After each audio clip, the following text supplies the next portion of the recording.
ഈ തെരഞ്ഞെടുപ്പിലെ ഏറ്റവും വലിയൊരു സന്തോഷം ഒന്ന് ഞാൻ പറഞ്ഞു, ഇടതുപക്ഷം മുൻപോട്ട് വെച്ച ഒരു രാഷ്ട്രീയ നിലപാട്, അതിൽ നിന്ന് കടുകുമണി വ്യതിചലിക്കാതെ ഞങ്ങൾക്ക് തെരഞ്ഞെടുപ്പ് വരെയും മുൻപോട്ട് പോകാൻ കഴിഞ്ഞു. ഞങ്ങൾ ജനങ്ങളെയും നാടിനെയും ബാധിക്കുന്ന പ്രശ്നങ്ങൾ മാത്രമാണ് ജനങ്ങളുമായി ചർച്ച ചെയ്തത്. ഞങ്ങളെ എതിർക്കുന്നവർ ഓരോ ഘട്ടത്തിലും ഉയർത്തിക്കൊണ്ടുവരാൻ ശ്രമിച്ച വിവാദങ്ങളുടെ പുറകെ ഞങ്ങൾ പോയില്ല.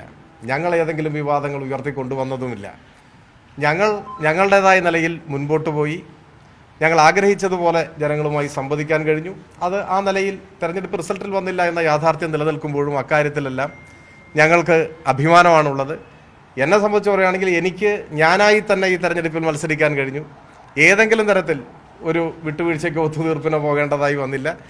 ഇപ്പോൾ ഈ തെരഞ്ഞെടുപ്പിൽ പരാജയപ്പെട്ട് നിൽക്കുന്ന സമയത്തും പറയുന്നു, ഒരു വർഗീയവാദിയുടെയും ഒരു പിന്തുണയും ഒരു കാലത്തും ഞങ്ങൾക്ക് ആവശ്യമില്ല. അതിൻ്റെ പേരിൽ ഇനിയും എത്ര പരാജയപ്പെട്ടാലും നിലപാട് തന്നെ, അതിലൊരു മാറ്റവുമില്ല. ശരിയായ നിലപാടുകൾ എല്ലായ്പ്പോഴും അംഗീകരിക്കപ്പെട്ടു എന്ന് വരില്ല. അത് കരുതി ശരിയായ നിലപാടുകളെ കൈയൊഴിയാൻ നമുക്ക് പറ്റില്ല. ഞങ്ങൾ തെരഞ്ഞെടുപ്പിലെ ജയപരാജയങ്ങളെല്ലാം രാഷ്ട്രീയമായിട്ട് തന്നെയാണ് വിലയിരുത്തുന്നത്.